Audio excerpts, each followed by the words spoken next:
여러분이 잘 아시는 것처럼 이 인류 역사를 BC와 AD 이렇게 구분을 하는데요. 이 BC는 Before Christ의 약자입니다. 그래서 예수님이 이 땅에 오시기 이전의 세대, 이걸 BC라고 명명하고요. 그런가 하면 AD는 라틴어로 에노 도미니, 그래서 우리말로 하면 주라는 뜻입니다. 주후.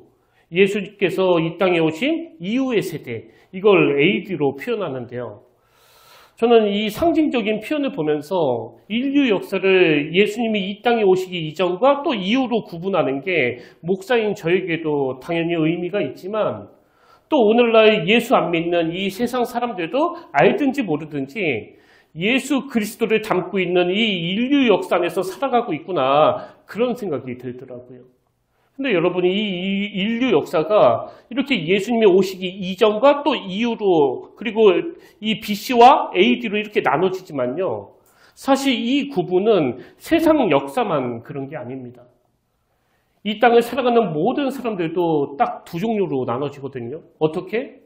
BC의 인생을 사는 사람과 AD의 인생을 사는 사람, 이 둘로 구분이 되는 거예요. 저도요, 모태신앙이고 또 장로 아들이지만 어릴 때는 그냥 교회를 왔다 갔다 한 거고요. 제가 예수 그리스도를 인격적으로 경험하고 그분과 교제하고 그분의 영향력 아래 놓여 살아가던 그 시점은 너무나 선명하게 구분이 됩니다.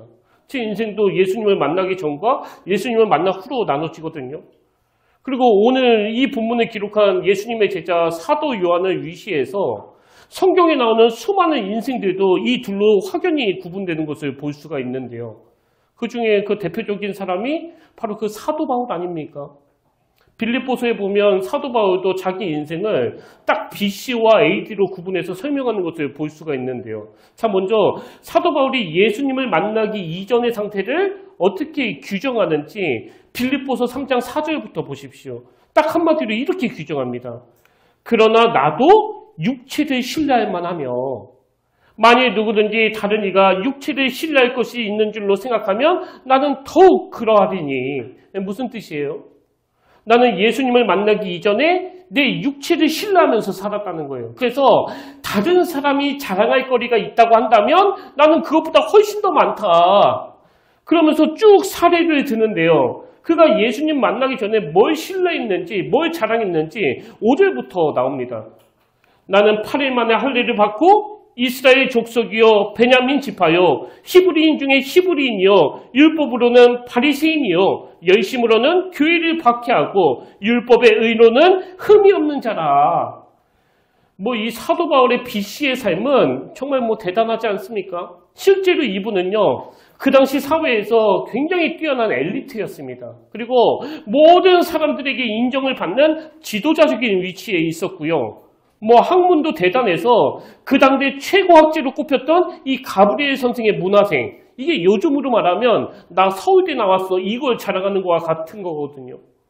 이렇게 자기의 BC의 삶을 나는 육체를 신뢰할 만하다고, 나는 자랑할 게 많은 사람이라고 규정을 짓는데요. 근데 여러분도 아시지만 지금 바울이 이 모든 걸 기록하는 건 내가 얼마나 똑똑하고 얼마나 대단한 사람인 줄 알아? 이걸 드러내려고 하는 게 아니잖아요. 그 다음 AD의 삶, 그가 예수 그리스도를 만난 이후의 삶을 강조하기 위한 거 아닙니까? 그래서 사도 바울이 바로 그 다음 7절에서 예수님을 만난 이후의 삶을 피력하는데요. 7절 말씀이 이렇게 시작합니다. 그러나, 여러분 여기 나오는 이 그러나는 뭘 의미하는 그러나예요? 자기 인생을 예수님을 만난 이전과 이후의 삶으로 구분짓는 차원에서의 그러나예요. 그러나 무엇이든지 내게 유익하던 것을 내가 그리스도를 위하여 다 해로 여길 뿐더러 또한 모든 것을 해로 여김은 내 주 그리스도 예수를 아는 지식이 가장 고상하기 때문이라. 내가 그를 위하여 모든 것을 잃어버리고 심지어 배설물로 여김은 그리스도를 얻고. 그러니까 자기가 예수님을 만나기 이전에 엄청 소중하게 여기고 엄청 자랑하던 그 모든 것들이 예수님을 만난 이후로 이게 너무나 시시한 거라는 거예요. 이게 너무나 하찮은 거라는 걸 알게 됐다는 거예요. 어느 정도로? 그 배설물로 여길 정도로. 근데 저는 이 바울이 자기의 삶을 BC와 AD로 나누어 설명하는 과정에서 나오는 그 단어 하나에 굉장히 주목이 됐는데요. 그 단어가 8절에 나옵니다. 또한 모든 것을 해로 여김은 내 주 그리스도 예수를 아는 지식이 가장 고상하기 때문이라.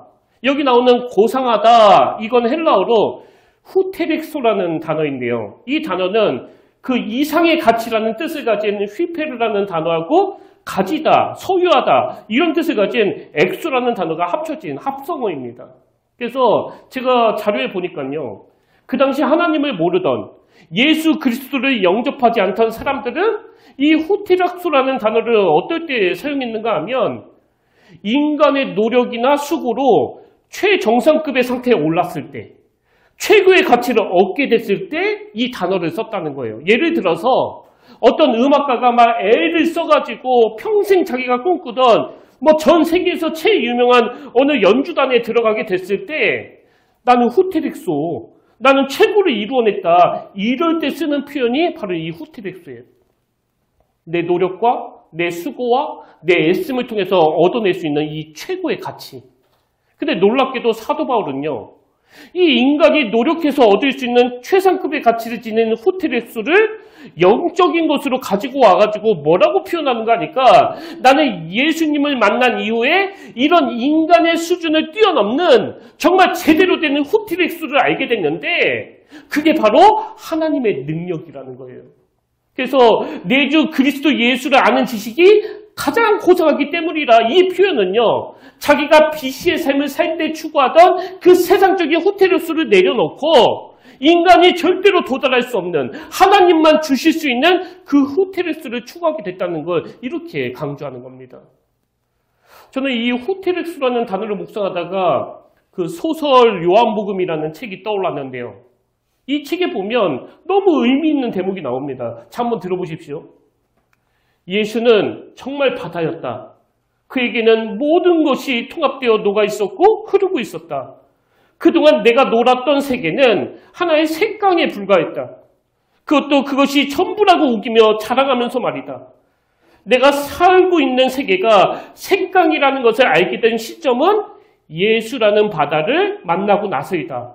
그 전까지는 강이 바다요, 호수가 대양인 줄만 알고 있었다. 그리고는 예수님을 만난 이후에 그 바뀐 생각을 피력하는데요. 이어서 들어보십시오. 막힘없이 흐르고 넘실대는 그 흐름. 어떤 강물이 들어와도 다툼이 끝나고 어떤 흙탕물이 들어와도 그냥 정화되어 하나가 되어버리는 바다의 신비. 나는 예수에게서 처음으로 바다를 보았던 것이다. 언젠가 이 바다가 하늘로 이어져 갈 줄 내가 어떻게 알았던가. 이 표현이 참 저에게 의미 있게 다가왔는데요. 여러분 이게 뭘 의미하는지 짐작이 되시잖아요. 사도 바울이 예수님을 알기 전에는 자신의 성공을 위해서 세상 사람들이 추구하는 이 후테렉소를 얻어내기 위해서 모든 에너지를 투입했고 또 내 노력과 애씀으로 최고의 가치를 얻어냈다고 막 자부하면서 살았는데 그가 AD의 삶, 예수 그리스도를 만나고 보니까 그동안 자기가 바다라고 생각했던 게 알고 봤더니 이게 색강이더라는 거예요. 색강.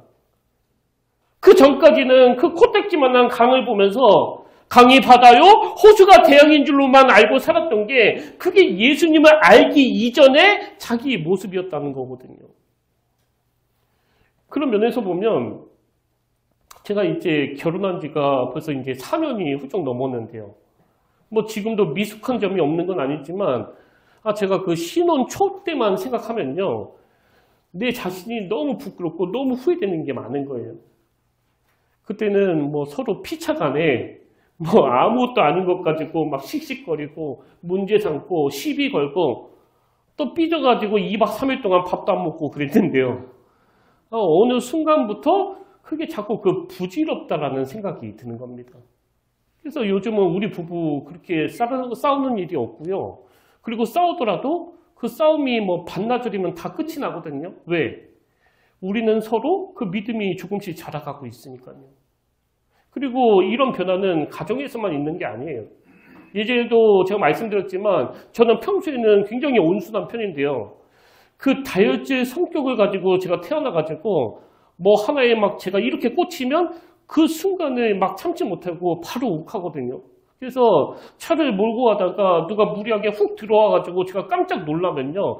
바로 그 분노가 작동돼가지고 그 차를 따라가서 똑같이 보복했던 게 제 예전의 모습이에요. 근데 요즘은 절대로 뭐 버럭하지 않고요. 갑자기 누가 훅 들어오면 자꾸 혼잣말을 하면서 그 상황을 이렇게 규정해요. 아, 저 사람이 되게 급한가 보네. 뭐 얼마나 급했으면 저렇게 쑥 들어오겠나. 그리고 어떨 때는 막 축복도 해주거든요. 사고 안 나고 잘 갈지어다. 뭐 이런 말도 해요. 이제는요, 그게 저의 분노를 유발시키지 않습니다. 왜? 그걸 못 참아가지고 막 보복하고 분노를 표현했던 게 굉장히 남자다운 거라고 생각했던, 색강이 바다인 줄로만 알았던 저의 철없는 생각이었다고 한다면, 이제 저는 날마다 말씀을 통해 하나님의 크심을 묵상하고 있거든요. 하나님이 그려주시는 큰 그림으로 보니까 그게 전부 다 부질없는 거더라고요. 아, 내가 지금 이 사람하고 뭐 경쟁하려고 이 고속도로에 들어왔나? 나는 내 목적지를 향해 가는 거고, 저 사람은 저 목적지를 향해서 가는 거고, 여기서 잠깐 만나는 건데 뭘 그렇게 에너지를 쓰겠냐고 그렇게 생각이 바뀌는 거죠. 그리고 제가 이 사도 바울을 보면서 참 위로를 받는 게, 여러분 이 사도 바울은요, 예수님을 만나기 전의 성격이 저하고 똑같아요.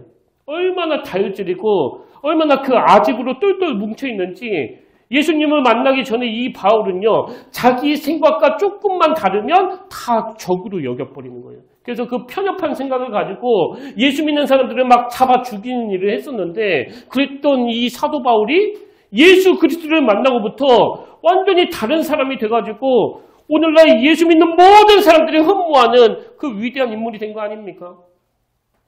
그럼 바울이 만난 예수 그리스도는 도대체 어떤 분이시길래, 아니 그분에게는 어떤 후테렉수가 있길래 그렇게 편협하고 아집으로 똘똘 뭉쳐 있어가지고 자기랑 생각이 다른 그 사람을 괴롭히고 잡아 죽이던 이 사도 바울이 어떻게 이렇게 바다같이 넓은 사람이 됐나? 제가 성경을 묵상해 보니까요, 사도 바울이 예수 그리스도를 통해서 발견한 후테렉소하고 오늘 본문을 쓴 이 사도 요한이 발견한 후테렉소가 똑같은 거더라고요. 똑같은 거. 그러면 사도 요한이 발견한 이 최고의 가치, 그 후테렉소가 뭐냐? 자, 오늘 본문 요한복음 1장 4절과 5절을 보십시오. 요한이 예수님을 이렇게 묘사합니다. 그 안에, 예수 그리스도 안에 생명이 있었으니 이 생명은 사람들의 빛이라. 빛이 어둠의 빛이 돼 어둠이 깨닫지 못하더라. 여러분, 사도 요한이, 사도 바울이 예수 그리스도를 통해서 발견한 이 영적인 후테렉소가 뭐예요? 하나는 생명이에요, 생명. 또 하나는 빛입니다, 빛. 예수 그리스도를 만나고 나서 이 두 가지 후테렉소, 최상급의 가치를 발견하게 됐다는 거거든요.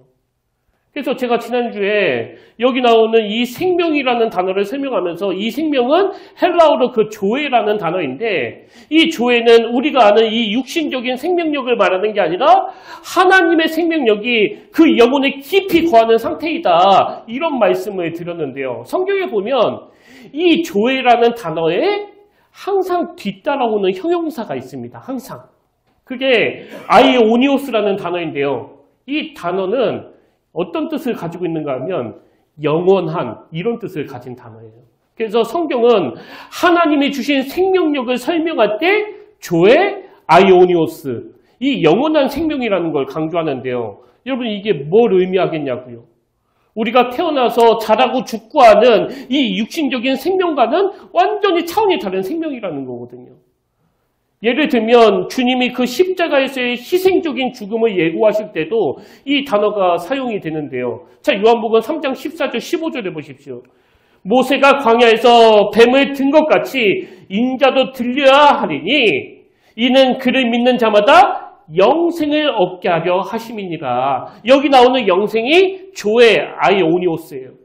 그리고 그 다음 우리가 너무나 잘 아는 그 요한복음 3장 16절에도 우리가 아까 전에 읽었던 그 말씀에도 똑같은 단어가 나옵니다. 하나님이 세상을 이처럼 사랑하사 독생자를 주셨으니 이는 그를 믿는 자마다 멸망하지 않고 영생을 얻게 하려 하심이라. 여기 나오는 영생도 똑같아요. 조의 아이오니오스. 그러니까 사도 바울이 예수님을 만나기 전에는 색강을 바다로 알고 그 육신적인 후테렉스를 추구하면서 살았었는데, 영원한 생명 되신 예수 그리스도를 발견한 이후로는 자기가 추구하던 게 얼마나 하찮고 얼마나 시시한 거였는지 오죽하면 그걸 배설물이라고 여길 정도로 너무 무가치하게 느껴지더라는 거예요. 그런 의미에서 그 목사님들이 장례식을 인도할 때 많이 사용하는 성경 말씀이 있는데요. 이제 우리로 치면 예수 믿고 AD의 삶을 사는 사람들에게 주시는 말씀이 요한계시록 21장 3절 4절에 나옵니다. 내가 들으니 보좌에서 큰 음성이 나서 이르되 보라 하나님의 장막이 사람들과 함께 있음에 하나님이 그들과 함께 계시리니 그 다음에 그들은 하나님의 백성이 되고 하나님은 친히 그들과 함께 계셔서 모든 눈물을 그 눈에서 닦아주시니 다시는 사망이 없고 애통하는 것이나 곡하는 것이나 아픈 것이 다시 있지 아니하리니 처음 것들이 다 지나갔음이로라.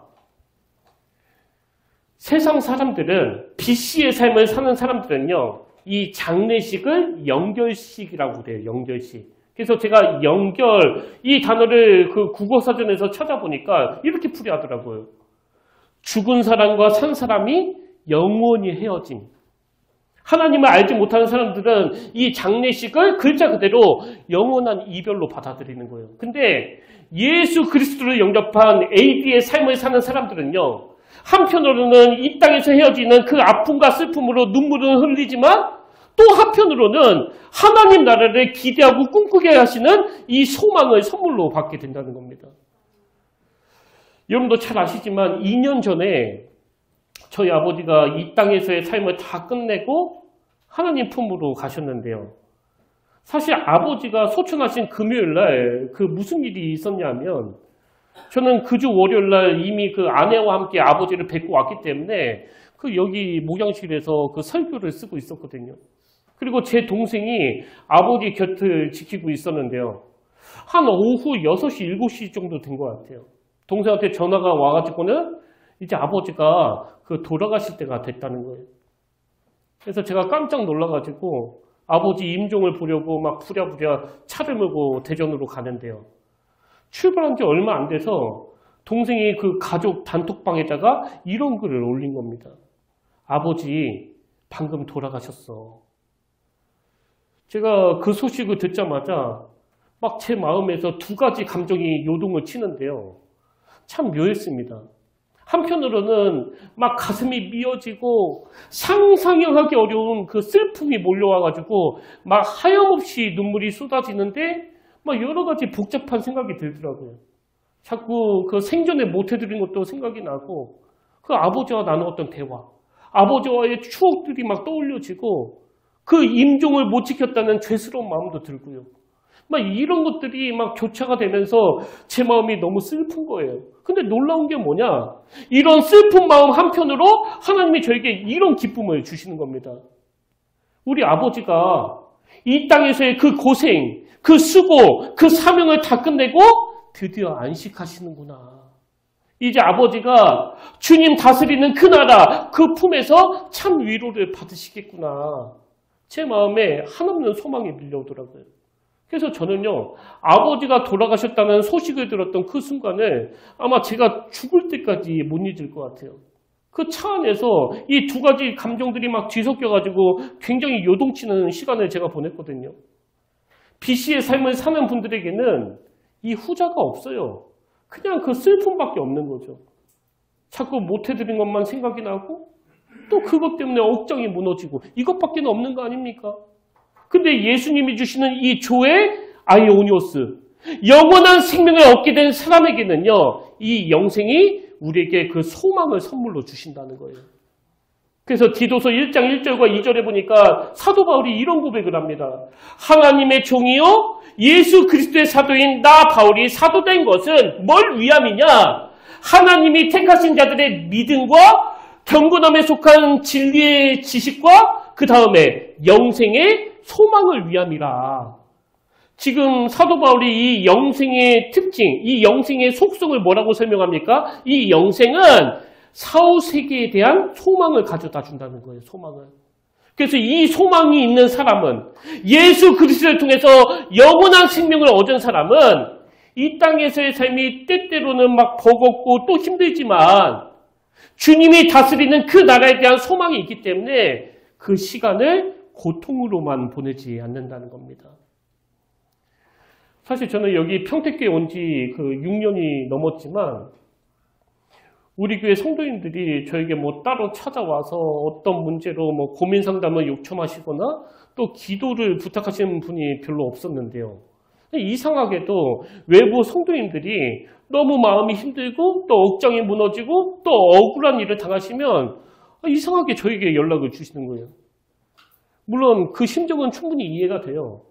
교회 문제를 그 담임 목사한테 이야기하는 게 좀 어렵잖아요. 그래서 제가 그걸 보면서 우리 성도님들도 혹시 그 다른 목사님한테 상담을 받나? 그런 생각이 종종 드는데 그건 아니잖아요.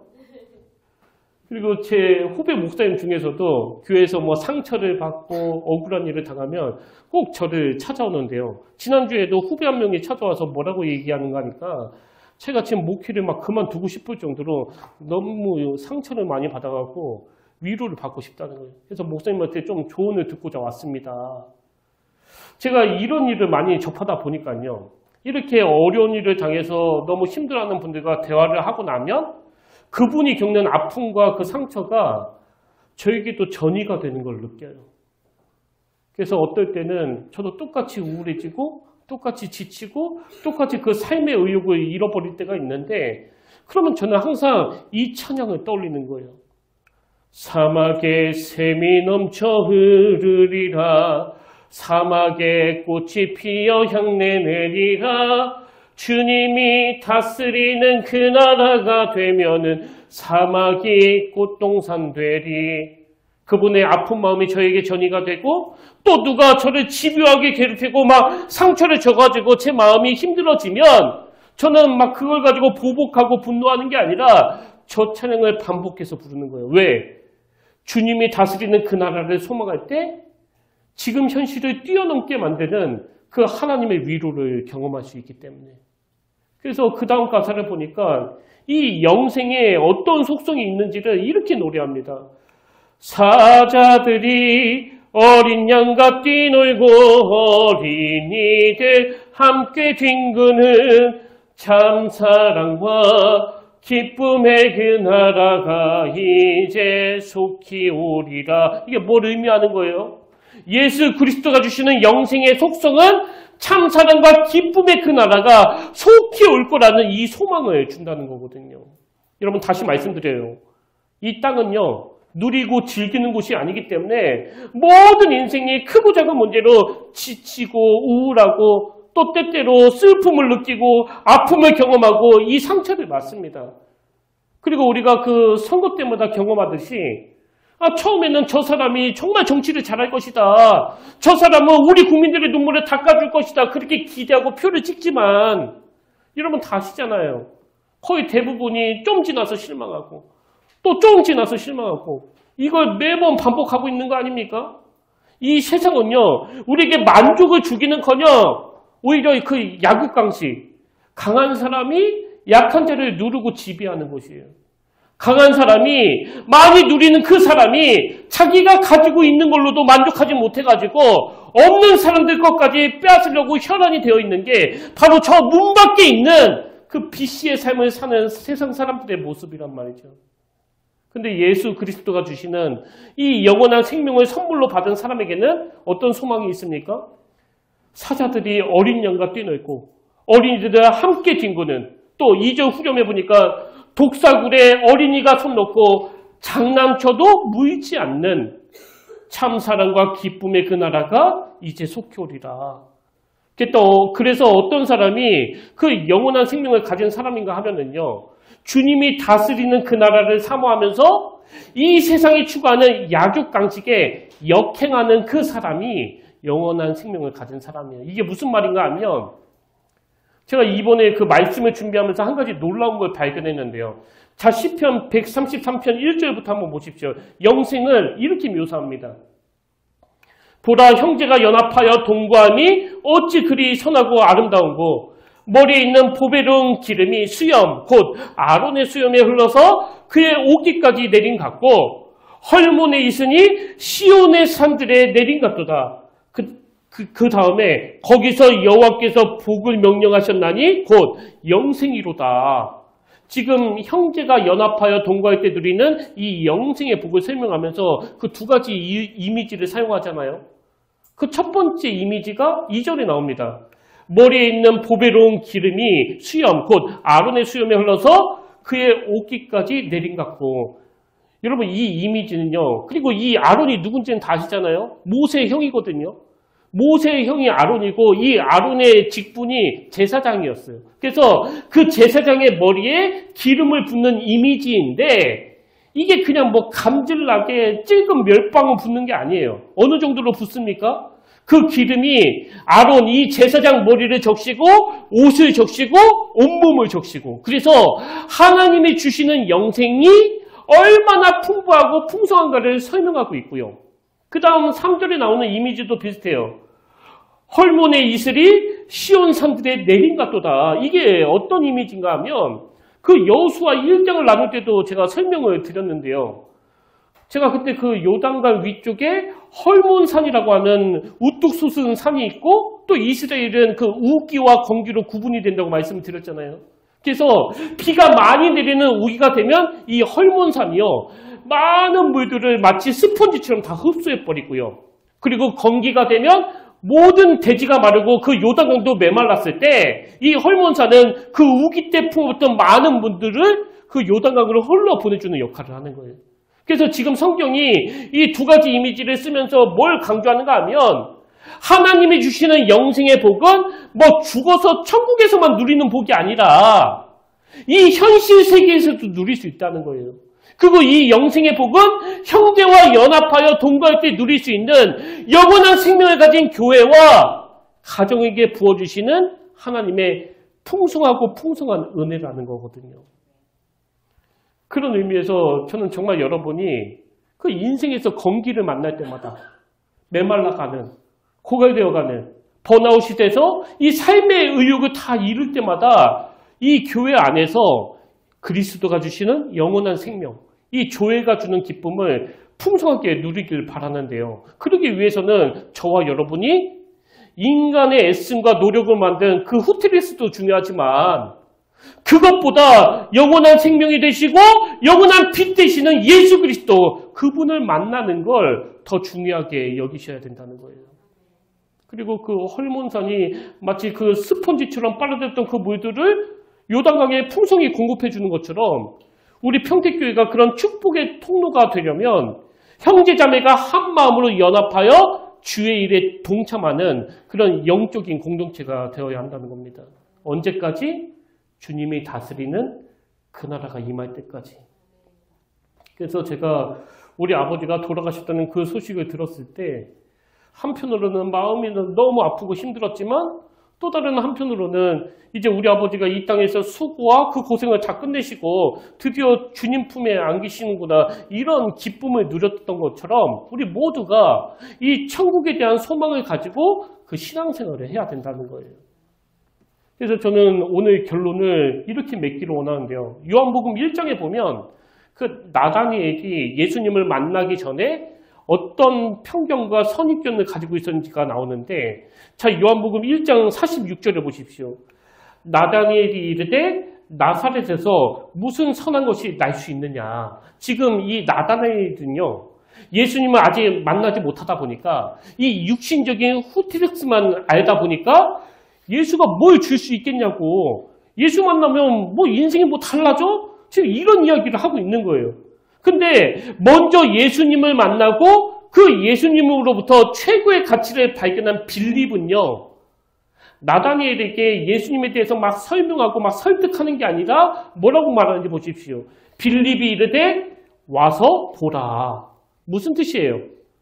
예수님이 진짜 메시아인지 가짜 메시아인지 진짜 만나보고 네가 판단해 보라는 거예요. 그래서 영어 성경으로 보면 이게 come and see라고 되어 있습니다. come and see.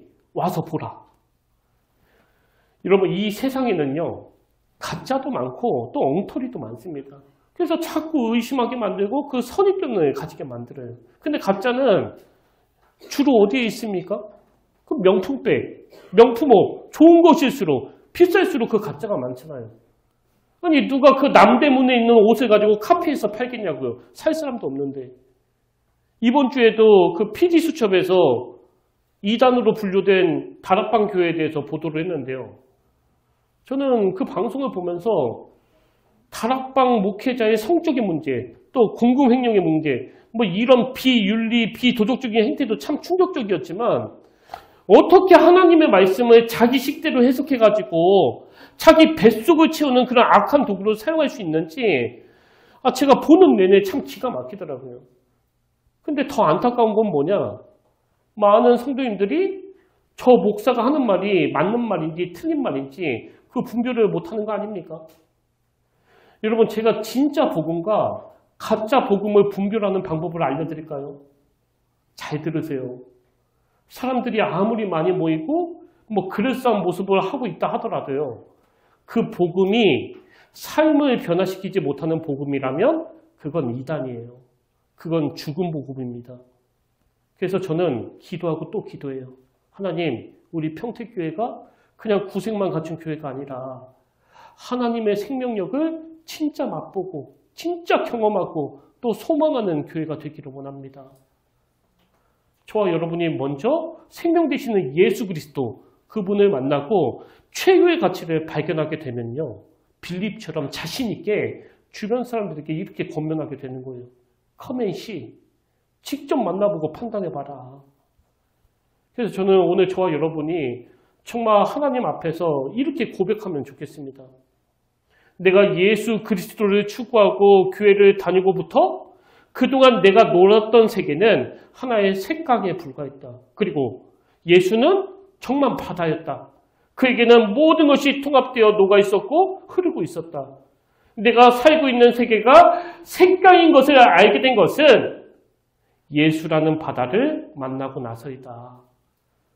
저는 이번 한 주간 하나님이 저와 여러분에게 예수 그리스도 그분을 통해서 최고의 가치를 발견하게 하실 뿐만 아니라 지치고 힘들고 또 어려움이 몰려올 때마다 주님이 다스리는 그 나라를 소망하도록 하나님이 우리의 시선을 옮겨주시기를 주님 이름으로 축원합니다. 그래서 저는 오늘 결단 찬양으로 이 찬양을 같이 부르기를 원하는데요. 오늘 설교를 총 정리해주는 찬양입니다. 아버지 사랑 내가 노래. 우리 가사를 묵상하면서 인간의 노력이나 애씀으로 만든 그 후티레스는 잠깐 내려놓고 최고의 가치인 예수 그리스도 그 귀한 선물을 주신 하나님의 사랑을 우리 함께 노래하기를 원합니다.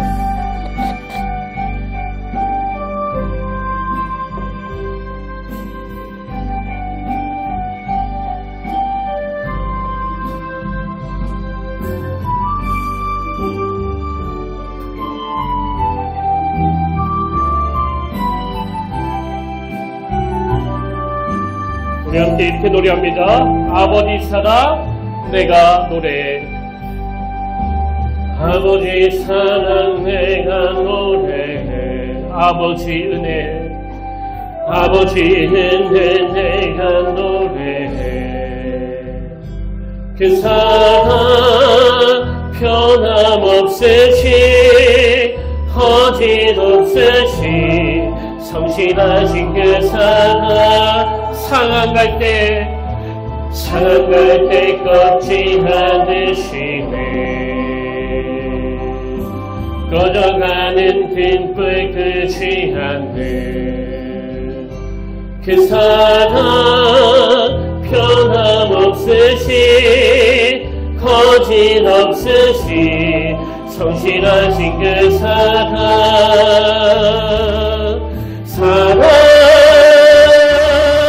그 사랑 날 위해 죽으신 날 위해 다시 사신 예수 그리스도 다시 오실 그 사랑 죽은 너 생명도 천사도 하늘의 어떤 권세도 끊을 수 없는 영원한 그 사랑의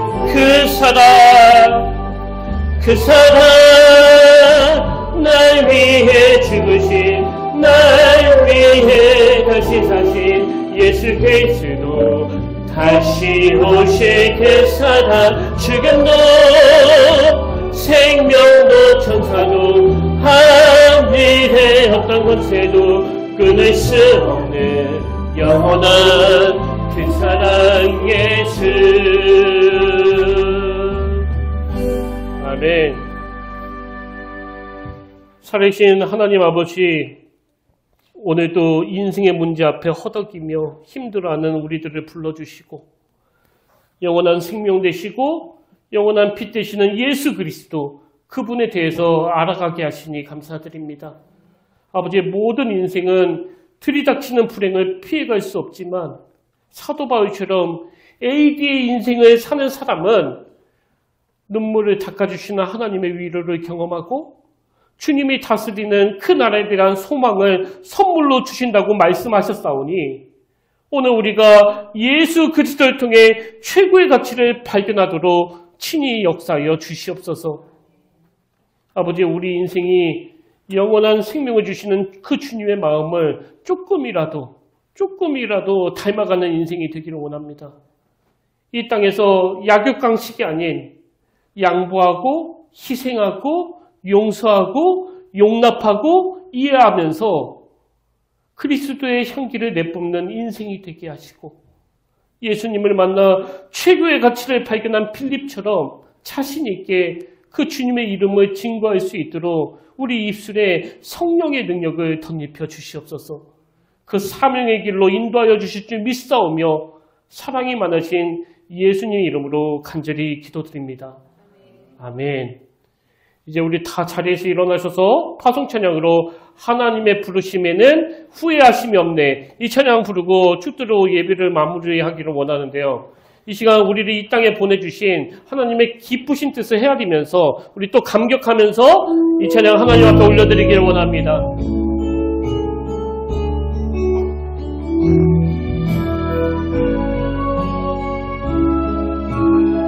하나님의 부르심에는 하나님의 부르심에는 후회하심이 없네. 내가 이 자리에 선 것도 주의 부르심이라. 하나님의 부르심에는 결코 실수가 없네. 나를 부르신 하나님의 신실하심을 믿네. 작은 나를 부르신 뜻을 나는 알 수 없지만 순종으로 주의 길을 가리라. 때론 내가 연약해져도 주님 날 도우시니 주의 놀라운 그 계획에 나는 믿으며 살리. 날 부르신 뜻 내 생각보다 크고 날 향한 계획 날 지혜로 측량 못하나 가장 좋은 길로 가장 완전한 길로 오늘도 날 이끄신 날 부르신 뜻 날 부르신 뜻 내 생각보다 크고 날 향한 계획 날 지혜로 측량 못하나 가장 좋은 길로 가장 완전한 길로 오늘도 날 이끄신 우리 다시 한번 날 부르신 뜻 날 부르신 뜻 내 생각보다 크고 날 향한 계획 날 지혜로 측량 못하나 가장 좋은 길로 가장 완전한 길로 오늘도 날 이끄신 믿네. 신실하신 주를 찬양해. 아멘. 하나님 아버지, 오늘 우둔한 종의 입술로 묘사한 예수 그리스도는 세상적인 후퇴룩수만 추구하던 제 인생을 송두리째 바꿔주신 놀라우신 분이신데 어떻게 이렇게밖에 표현을 잘 못하는지 아버지 이 안타까운 마음을 긍휼히 여겨주셔서 이 종에게 있는 한계와 설교자로서 가지고 있는 그 연약함을 뛰어넘는 성령의 강한 역사가 오늘 예배드리는 모든 성도님들 마음에 일어나게 하여 주시옵소서. 크신 하나님의 마음을 이 짧은 설교 안에 다 집어넣을 수 없지만 그러나 우리 마음에 울림을 허락해 주시고 우리 마음에 파도를 허락해 주시고 우리 마음에 메아리를 허락해 주셔서 색강을 바다로 알고 살았던 우리 인생에 최고의 가치인 예수 그리스도를 만나기를 사모하는 그런 간절함을 허락하여 주시옵소서. 이제는 우리 주 예수 그리스도의 은혜와 하나님 아버지의 다함없는 사랑과 성령님의 감동, 감화, 위로, 교통, 충만하심의 역사가 오늘 하나님이 주시는 영원한 생명 그리고 주님이 다스리시는 그 나라에 대한 소망을 사모하고 갈망하는 모든 주의 자녀들 머리 위에 지금부터 영원토록 함께 하시기를 간절히 축원하옵나이다.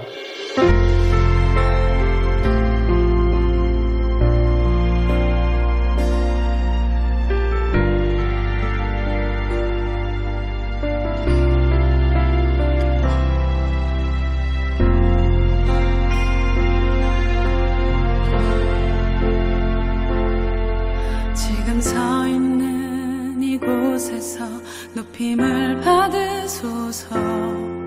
내가 밟는 땅 주님의 땅이니 하늘이 주의 이름 높이 올리며 넓은 바다가 주를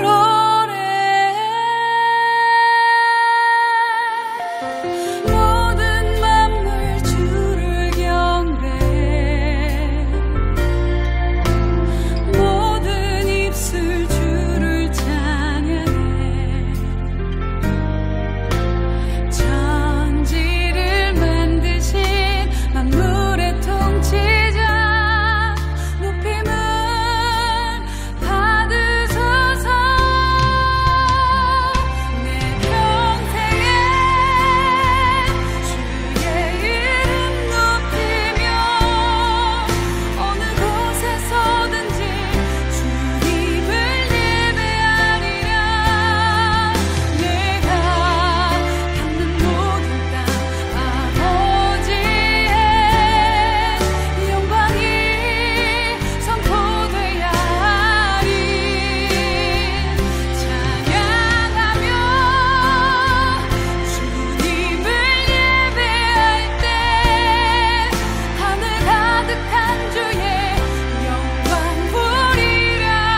받으소서